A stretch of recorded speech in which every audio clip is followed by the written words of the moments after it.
karena begini, pada saat saya bergabung dengan abang-abang yang di dunia persilatan gitu, dan Pak Victor juga kan jebolan dari dunia itu, saya melihat itu.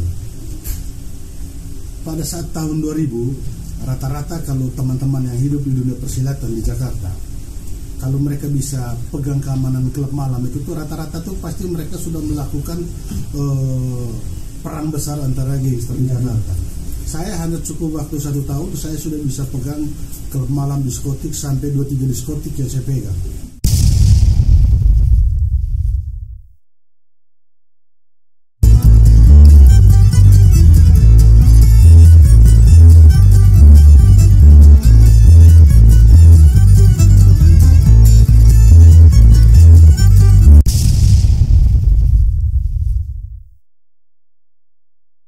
Salam halek Pak Ardi. Salam Pancasila. Abadi. Merdeka. Merdeka. Lengkapnya Adrianus Agal. Lengkapnya Pak Adrianus Agal, SH.MH. Ya, betul sekali. Seorang lawyer, Ketua Umum Garnas MKGR. Betul.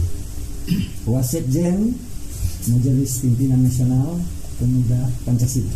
Betul. Wakil Ketua Hukum dan HAM DPP Partai Golkar. Karena kabar pertama. Baik, Pak Ardi, sehat. Puji Tuhan, alhamdulillah sehat. selamat datang di Kupang, Kota Karang, Kota Panas, Kota Kasih, kampung kedua setelah Manggarai adalah Kota Kupang. Siapa? Ini kita juga agak tegangi masalahnya. Jadi mesti intermezzo sedikit. Tapi yang pasti aman karena kader pemuda Pancasila semuanya ramah-ramah, semuanya baik-baik. Kemana-mana pasti dilindungi sama kader pemuda Pancasila. Sebentar kita kupas. Siap. Pertanyaan pertama Pak Ardi tumbuh kembang dari latar belakang keluarga seperti apa Pak? Oh ya, ini yang harus saya cerita. Saya sejak kecil itu tuh memang saya diajarkan dari ketua adat. Kebetulan bapak saya kepala adat yang di Kota Ruteng di Manggarai. Tapi di mana saya diajarkan untuk bagaimana bertanggung jawab hidup dan diajar pahit hidup dari kecil. Diajar pahit hidup dari kecil. Kenapa saya bicara seperti itu? Karena pada saat zaman kami SD itu, adik-adik keluarga besar dari bapak saya itu rata-rata yang mendominasi bahwa insinyur pertama dari Manggarai itu adalah dalam keluarga saya. Tapi bapak saya tidak bisa melanjutkan sekolah tinggi waktu itu karena dia anak tua adat, jadi anak laki-laki dia harus dari kampung. Urus adat. Jadi kalau saya berbicara bahwa tua adat zaman itu dia harus punya tanah banyak, punya istri yang banyak, apapun semua itu kategori. Kalaupun kita Nasrani, gitu. Pada saat dapat kami ini dari ibu yang ketiga, dari kami ini dianggap buah yang busuk, itu dianggap oh ini mereka akan menjadi padi yang akan ke bawah angin semua. Gitu. Tapi saya selalu diberi nasihat sama bapak saya. Saya bilang saya bukan tidak mampu memberi kalian makan yang enak, tapi kalian harus tahu pahitnya hidup, nanti manisnya kalian akan dapat. Jadi beriring waktu berjalan, saya juga tahun 94 yang biasanya orang Flores pada zaman itu kalau datang kuliah di Kota Kupang, kuliah di provinsi, itu tidak semua anak-anak orang Flores atau anak-anak orang Manggarai untuk datang ke Kupang mereka pakai pesawat. Saya salah satunya, tamat SD saya datang sekolah di SMP Frater, itu saya pakai pesawat. Itu ternyata saya sampai di Kupang juga lebih keras lagi bekerja. Akhirnya karena saya tidak tahan, saya lari pulang Manggarai lagi. Setelah saya lari pulang Manggarai, saya naik SMP kelas 2. Saya juga tidak tahu seperti apa saya punya prestasi waktu itu karena saya belum menemukan saya punya jati diri. Setelah saya pindah dari SMP Frater, terus saya di SMP Dharma Bakti di Manggarai, saya diangkat jadi ketua OSIS. Ketua OSIS karena memang waktu itu kita bad boy juga lah. Karena tolak ukur orang Manggarai kalau bisa bergaul di Opura berarti mereka anak nakal. Itu dan dunia persilatan seperti itu. Akhirnya saya dari kelas 2 sampai tamat saya ketua OSIS. Gitu. Terus saya berkarir di tinju juga. Sempat saya SMA di Flores kelas 1 karena saya prestasi tinju di Kejurda. Akhirnya saya ditarik ke provinsi. Gitu. Kalau kami berbicara provinsi ini kan bahwa itu tolak ukur prestasinya orang daerah, orang kabupaten itu pada saat mereka bisa masuk provinsi. Itu adalah suatu prestasi. Kalau mungkin teman-teman di Kota Kupang, teman-teman di kabupaten atau di provinsi, mereka melihat hal itu biasa. Tapi kalau kami orang kabupaten dari Flores, pada saat ditarik aja ke provinsi, itu adalah suatu prestasi yang luar biasa karena tidak semua orang Flores bisa melakukan hal itu. Akhirnya saya masuk di Pusat Pendidikan Pelatihan Pelajar PPLP gitu. Tapi memang saya kurang lebih 1 tahun dan sangat membekas di saya adalah pada saat sekolah di SMA Negeri 3 Kupang gitu. Asramanya kalau saya salah di Kayu Putih Pak Ardi, PPLP kalau tidak salah yang depan Undana Lama situ tuh. Depan Undana Lama gitu. Nah terkait SMA 3 ini mungkin agak jauh. Saya diterima di Badan Hukum dan HAM DP Partai Golkar ini karena ada unsur SMA 3-nya. Oh begitu. SMA 3 Connection. SMA 3 Connection karena waktu CV ini saya buat, saya di CV-nya saya menulis bahwa saya pernah sekolah di SMA 3. Nah, kebetulan pada waktu itu salah satu anggota Komisi 3 DPR RI yang sekarang menjabat sebagai pimpinan Komisi 3 DPR RI, Bapak Kadis Kadir, dia juga alumni SMA 3. Oh, gitu. Jadi pada saat interview dia bilang sudah, bosong sudah usah tanya-tanya, ini beta orang. Ini kalau sudah SMA 3, kalau sudah bicara Kupang, sudah aman barang itu. Nah, langsung beta diterima di Badan Hukum dan HAM DP Partai Golkar. Dengan waktu berjalan apapun semua, karena kita punya prestasi bagus, baru saya diberi kepercayaan sama Pak Erlangga sama Pak Kadis Kadir untuk menjabat sebagai Wakil Ketua Badan Hukum dan HAM di Partai Golkar. Gitu. Pak Ardi, ini supaya jangan kelewatan Pak Ardi, dari Kupang ke Jakarta. Setelah SMA kelas 2 tuh saya di SMA 3, saya kembali ke Flores lagi. Setelah itu baru saya ke Jakarta. Gitu. Baru ke Jakarta ini saya tidak pernah berpikir bahwa untuk saya kuliah atau menjadi lawyer. Oh begitu. Itu. Artinya ini yang bukan mendiskreditkan atau apapun teman-teman kita. Saya bergabung dengan komunitas yang memang senior-senior kita yang dari Kupang atau teman-teman dari Opura ini yang hidup di dunia persilatan. Seperti itu. Oh begitu Pak. Baru setelah 5 tahun saya ambil kuliah hukum di Fakultas Hukum Trisakti. Gitu. Pak, di pertanyaan berikutnya begini Pak. Tadi Pak Ardi singgung proses hidup yang keras, pahit lah. Ya. Itu seperti apa? Nah, begini. Dari di Manggarai sampai ke Kupang sampai ke Jakarta. Ya, ini yang harus orang melihat bahwa untuk menjadi kader nasional misalnya di Pemuda Pancasila, saya menjabat sebagai Ketua Umum Garda Nasional Ormas Integrer. Sebagian hanya melihat saya itu tuh pada saat posisi yang sekarang ini. Tapi mereka tidak melihat prosesnya itu seperti apa.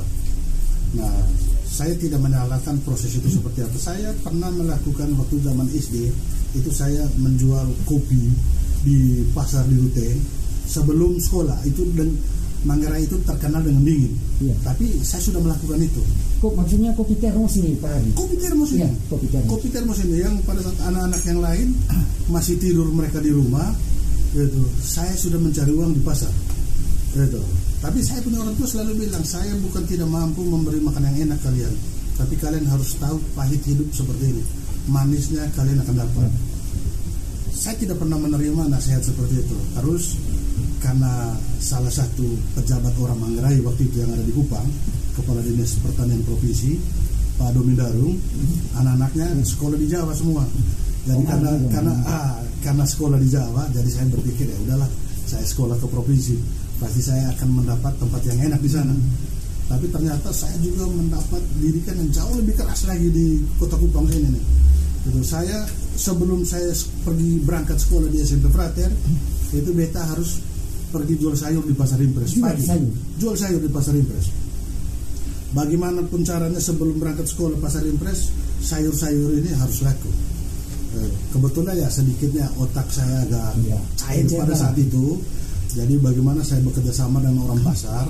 Jadi pagi saya datang, saya bilang, Om tolong ini nanti siang saya baru ambil dia punya uang. Gitu. Tolong Om yang jual, habis itu baru saya pulang rumah, mandi, baru berangkat sekolah. Gitu. Begitulah kisah bagaimana untuk saya bertahan hidup sejak SD sampai SMP. Nah pada saat saya mulai masuk SMP kelas 2 itu yang saya dipercaya sebagai ketusis, di situ juga pergaulan saya juga sudah mulai bagus. Tetapi ya kembali lagi, saya tidak pernah berpikir saya sebagai lawyer atau untuk cita-cita untuk kuliah, itu tidak pernah sebelumnya. Itu hanya karena pergaulan saja. Tadi Pak Ardi singgung cerita pengalaman dulu. Ya beta pun tangkap manajemen orang. Yeah. Di pasar Om jual tepung sayur. Yeah. Apakah itu dipakai di merantau? Oh ya, justru saya kemampuannya juga jauh lebih berkembang di situ. Karena begini, pada saat saya bergabung dengan abang-abang yang di dunia persilatan, gitu, dan Pak Victor juga kan jebolan dari dunia itu, saya melihat itu.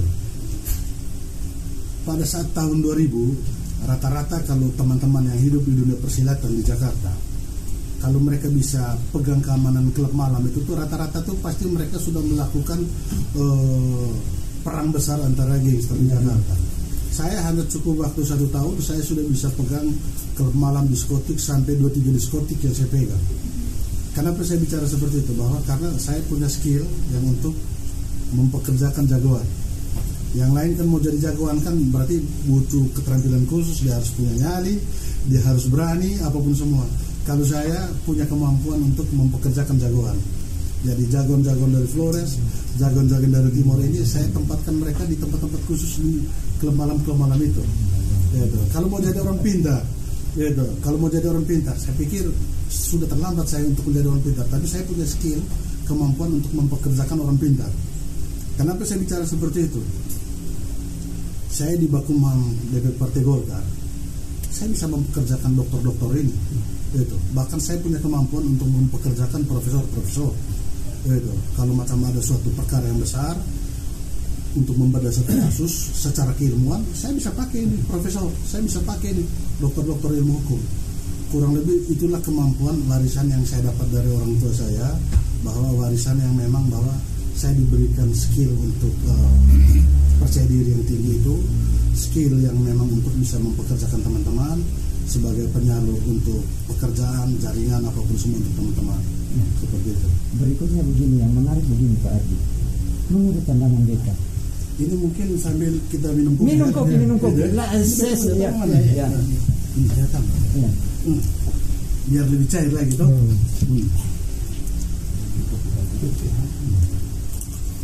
Lanjut Pak Ardi. Pandangan beta Pak Ardi. Kan ketong merantau, kita dengar cerita senior-senior kan bukan cuma tanda kutip otak saja, tapi minta nyali. Itu dia. Ada bahasa yang kita tangkap dari Pak Petrus Celestinus. Itu bilang begini, otak jalan otak. Pandangan Pak Ardi? Oh ya, itu tertarik sekali. Iya. Itu karena otak dengan menyebutkan nama Pak Petrus Celestinus itu juga saya punya mentor. Nah, kalau untuk generasi muda yang Pak Petrus Celestinus paling respect ya saya ini. Kenapa saya bicara seperti itu? Karena saya juga punya kemampuan yang otot jalan. Itu kadang-kadang saya mempolitisir untuk bahasa baku maham ini adalah baku hantam. Karena kembali lagi seperti ini. Setiap pergerakan pekerjaan yang saya lakukan di Jakarta ini karena saya kolektif kolegial dengan kawan-kawan.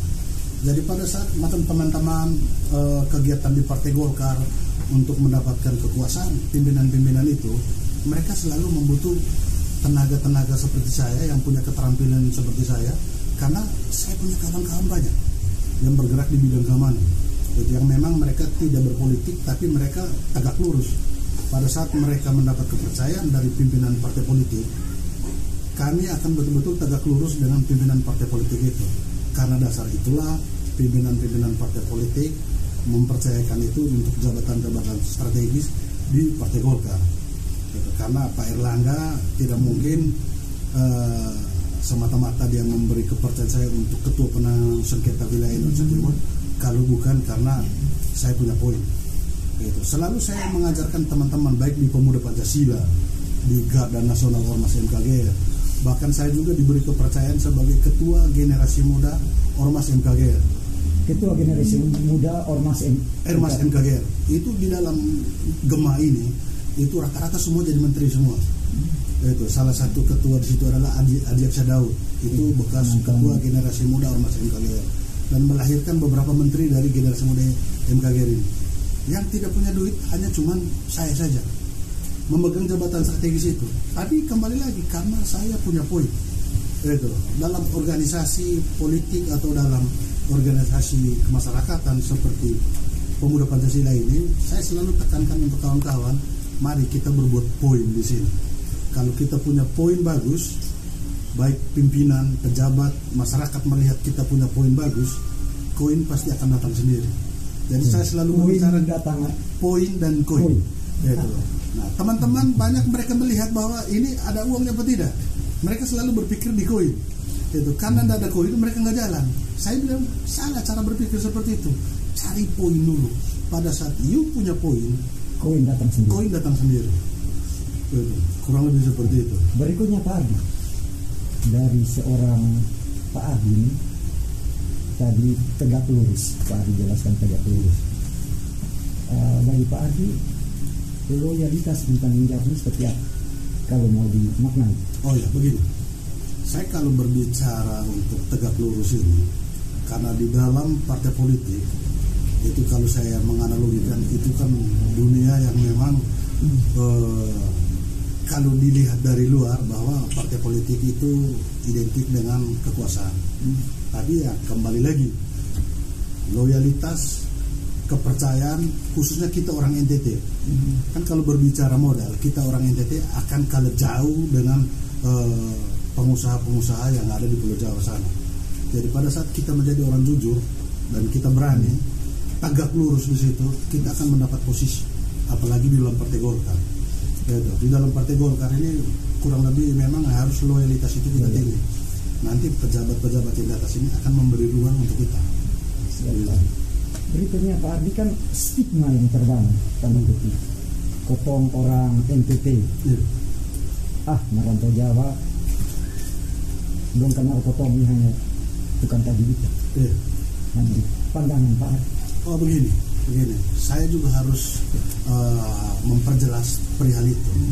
Dan saya juga mengalami hal seperti itu. Saya dulu sebelum saya masuk kuliah, saya akan merasa percaya diri kalau saya bekerja di dunia persilakan. Saya bekerja di klub malam.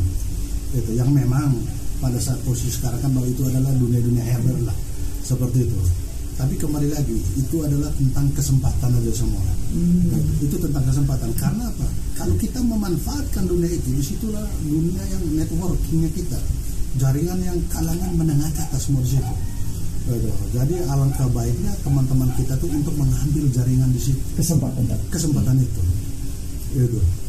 Berikutnya Pak, yang menarik satu, kenapa pilih dunia politik? Kan beta pun pandangan kan dunia politik ini kan identik dengan kepentingan. Iya.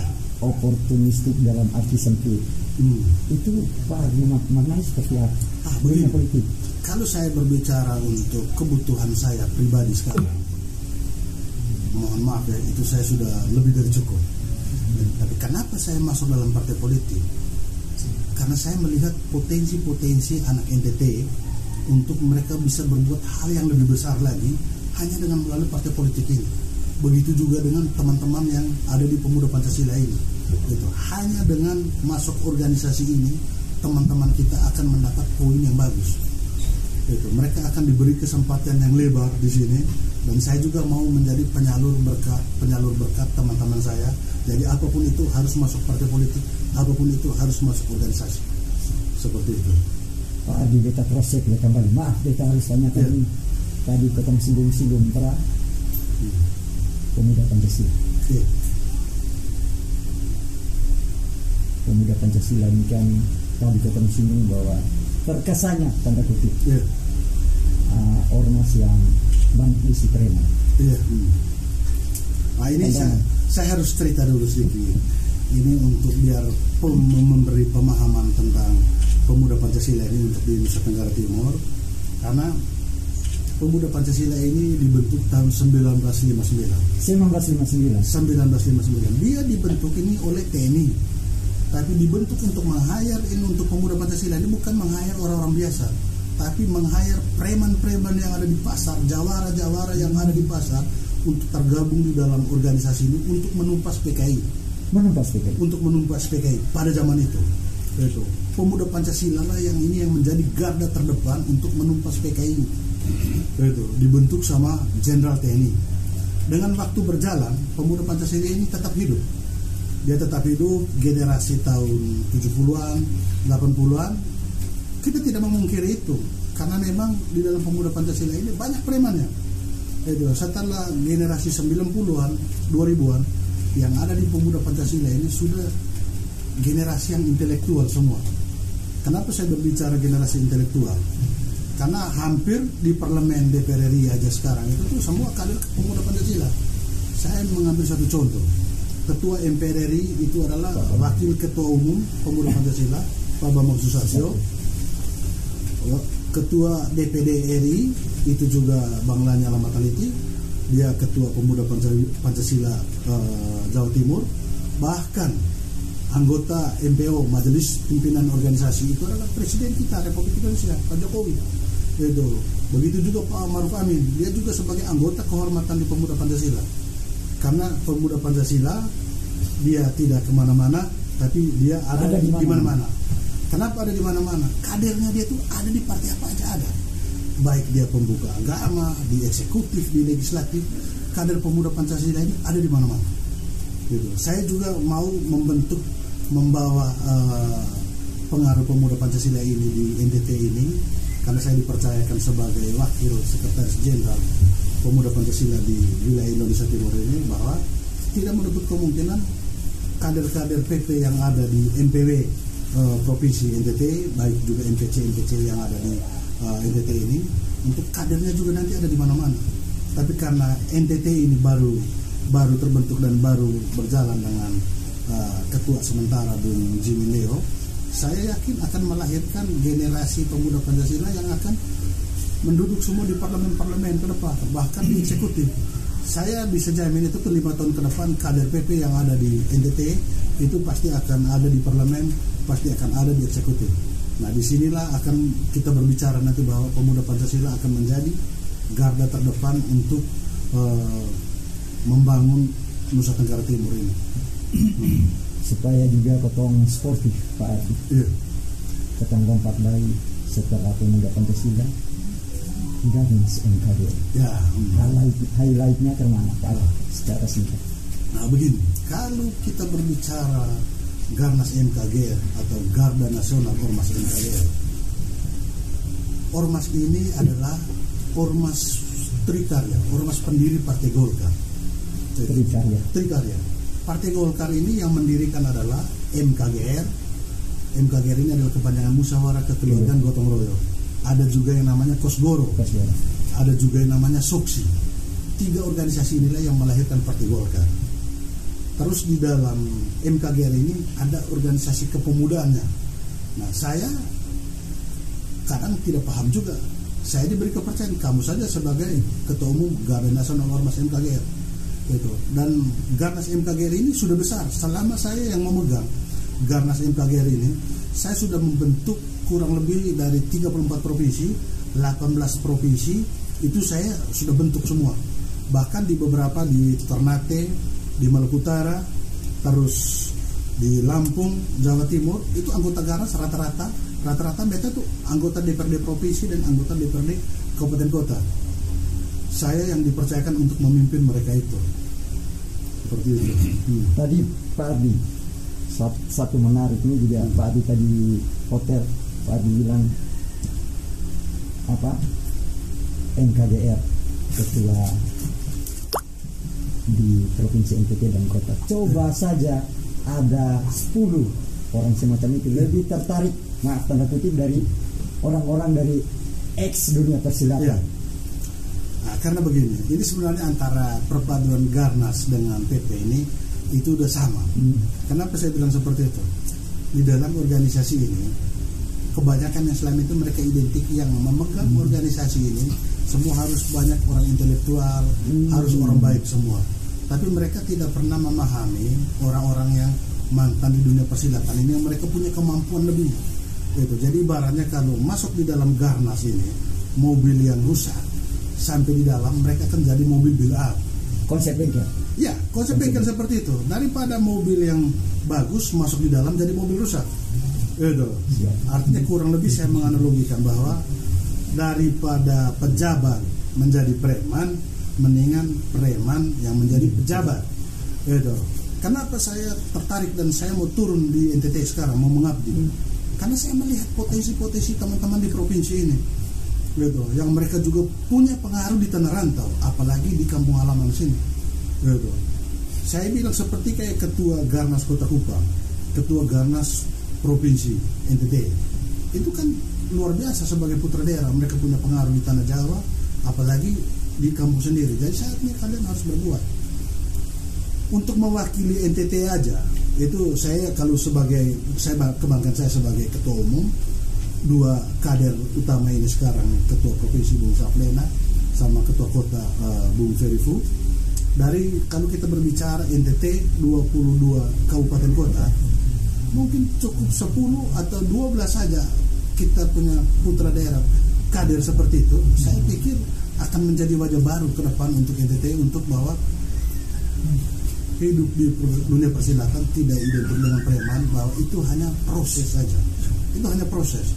Itu bahwa mereka harus disalurkan di dalam partai politik ini. Karena ya saya bilang lagi bahwa mendingan preman jadi pejabat daripada pejabat jadi preman. Itu. Siap. Ini ketemu semua masa segmen terakhir Pak. Beta percaya satu hal Pak Ari begini. Beta percaya satu hal begini. Ada teladan hal-hal baik yang ketemu orang tua tanamkan, yang ketemu pakai sampai sekarang. Yeah. Kalau Pak Ardi, orang tua tanamkan teladan baik seperti apa yang Pak Ardi pakai sampai sekarang? Jadi kalau saya, karena sudah orang tua saya itu ada gitu, selalu dia mengajarkan bagaimana kamu harus menjadi berkat untuk orang. Harus menjadi berkat untuk orang. Itu yang saya selalu bawa. Dan senior di Jakarta mereka mengetahui tentang itu, bahwa saya banyak memberi kegiatan-kegiatan untuk teman-teman yang ada di Jakarta. Apalagi dalam situasi pandemi yang begitu kencang kemarin di Jakarta, itu saya lah yang memberi kegiatan untuk teman-teman ini yang untuk mereka bisa eksis. Begitu. Terakhir Pak Ardi, harapan untuk orang ini, karena Pak Ardi ini mau harus dibilang sebisa pungkiri salah satu orang muda NTT yang menginspirasi. Harapannya?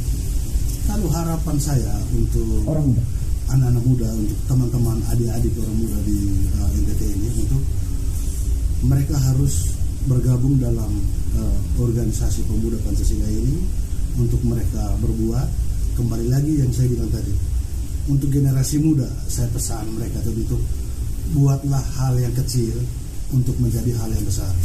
Jangan berpikir untuk menjadi orang besar kita harus punya modal besar untuk berbuat yang besar. Buat saja dengan hal yang kecil. Dengan hal kecil itu adalah kita bisa menjadi besar. Itu aja saya pesan untuk adik-adik semua di NTT. Terima kasih Pak Ardi untuk waktunya, untuk ngobrol-ngobrolnya, untuk inspirasinya, untuk pencerahannya. Sehat terus Pak Ardi. Terima kasih, puji Tuhan. Sehat terus, terus jadi orang muda NTT yang menginspirasi. Salam alaikum.